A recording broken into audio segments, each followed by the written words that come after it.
schools. This is what I was just going to do, to be honest.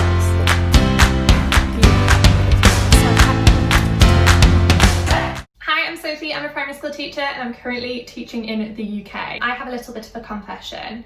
I am a picture book addict. I am obsessed. They bring me like a weird amount of joy. I love reading them, I love sharing them, I love finding new books, I love going to explore to find new books, I love bookshops, I love buying books for my friends' children and pretending they're for the children but they're actually for me to read with the children. Like, I just love them, I'm obsessed. It's an issue. So I asked on Instagram if you would like to see the books that I'm going to be using with my year 2 class this year, and you all said yes. This is not me in any way saying I'm an expert on what books to use. In fact, I am very new to year 2 and they are just books that I have used or I am planning on using and I have fallen in love with.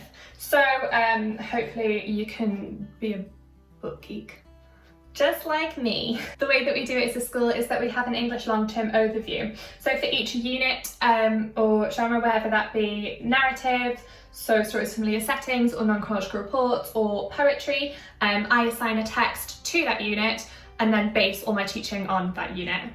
Does that make sense? I don't have all of the books with me. Some of the books I need to order, some of the books I seem to have lost, some of them I haven't decided yet because I'm really struggling. So this is just a small selection. In terms of how this looks in the books, you will start off with your unit overview. In your unit overview you have, I went through this in my vlog, but if you haven't watched it then go watch it, but then come back here. So you have like unit titles, this is play scripts, this is one of my year 3 children. You have the overview, so what you're doing there. You then have the success criteria, so your cold write and what you want in your end write. You have your vocabulary you're going to use, and then you have your cross-curricular links. And they should have filled in their personal achievement from the unit, but Corona happened. I hope that makes sense. I will kind of talk about the books, talk about the content of the books, why I love them so much, and what I'm kind of thinking of doing with them. The first book I feel like is a Key Stage 1 classic, Traction Man. If you haven't read Traction Man before, you're missing out. I'm planning on using this with stories with familiar settings. It is about a little boy who gets a traction man for Christmas and all the adventures that he goes on that are all based in the home. I adore this book because I think it uses amazing vocabulary and it uses fantastic punctuation as well, so it's really, really great. So Traction Man is speeding in his supersonic space cup and saucer, wearing his all-in-one knitted green romper suit and matching bonnets. It's really creative, it's hilarious, and it's really relatable for the children. So hopefully that would be able to up their vocabulary and they'd be able to write their own version of Traction Man at the end. Look at his little face. The next book sort of link together but sort of don't. We have a unit in Spring 1 that is stories of a familiar kind of theme that have something common about them. I'm stuck, I'm in a bit of a pickle. I can't decide whether to do dragons or aliens. I'll take you through the dragons ones first. The first one that I just think is gorgeous, but I think it might be a bit too young for them, is Tom Fletcher's There's a Dragon in Your Book. It is gorgeous, it's about a dragon that's in your book. It's very kind of interactive, which is lovely, but I think it's going to be too young for them. I think they'll be looking at me like, but we'll see. I love it. The next book is Amazing by Steve Antony. I adore this book. It's about a little boy who has a dragon called Zibbo. I love this book so much because if you don't follow me on Instagram or follow me whatsoever, my sister passed away in June 2019 and she had many a disability. She was deaf blind, she was non-verbal, she had cerebral palsy, so she was in a wheelchair, she was peg-fed, she had epilepsy, all of the things. And so I grew up in a household where it was normal for Samantha to be in a wheelchair and I kind of didn't think anything of it.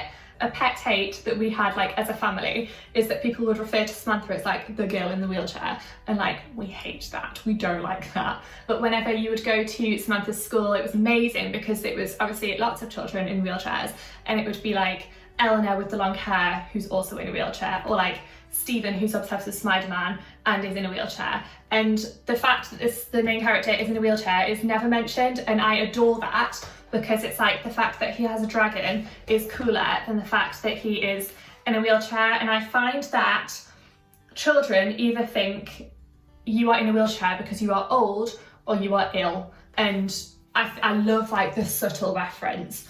I also love Zibbo because he's a dragon that's really, really naughty. Really naughty. Bad dragon. They're the dragon options. The next ones we have are the alien options. You have Aliens in Underpants Save the World. If you haven't read this book, I don't know what you've been doing. It's a book about aliens who are in underpants saving the world, and it rhymes.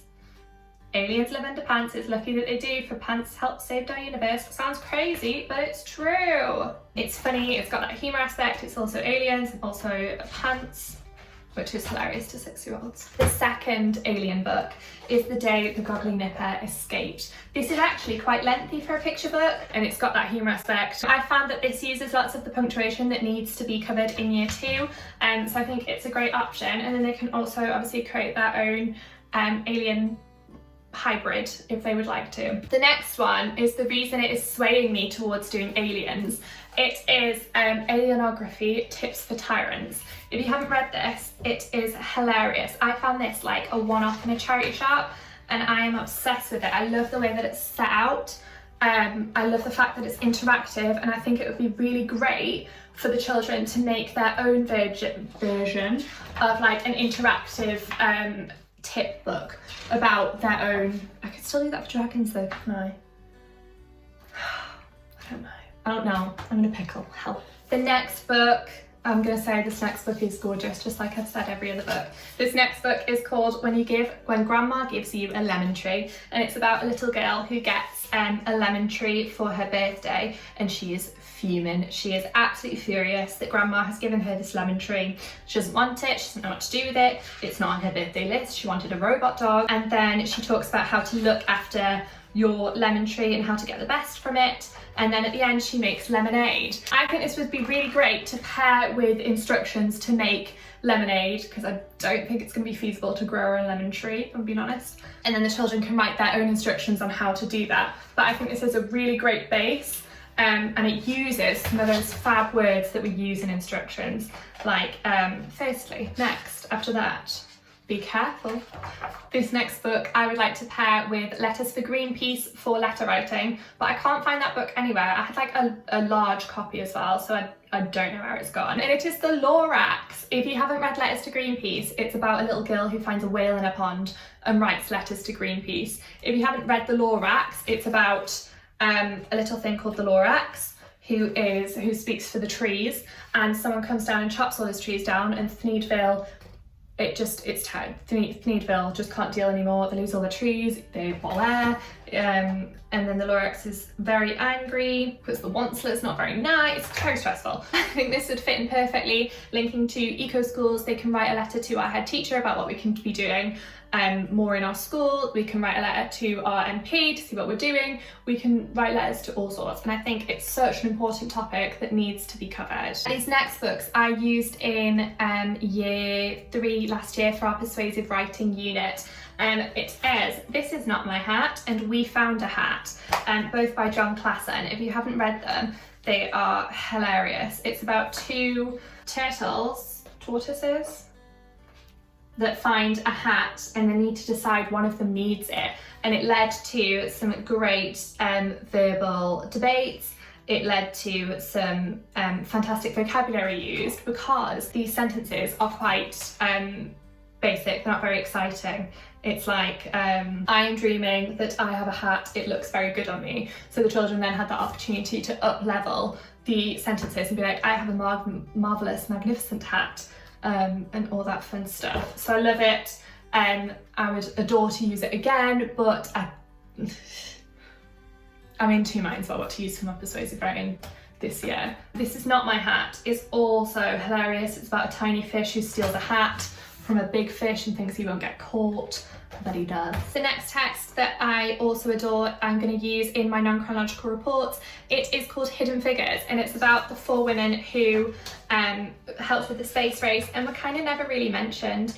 It is kind of set out as a story, and then in the end has really important things like timelines and fact files and glossaries, which you don't find in a lot of children's books. It addresses some issues that are really important in a really child-friendly way, like segregation, why these women weren't recognised for so long, the amazing things that they did, why women weren't allowed in meetings, like all of those really, really important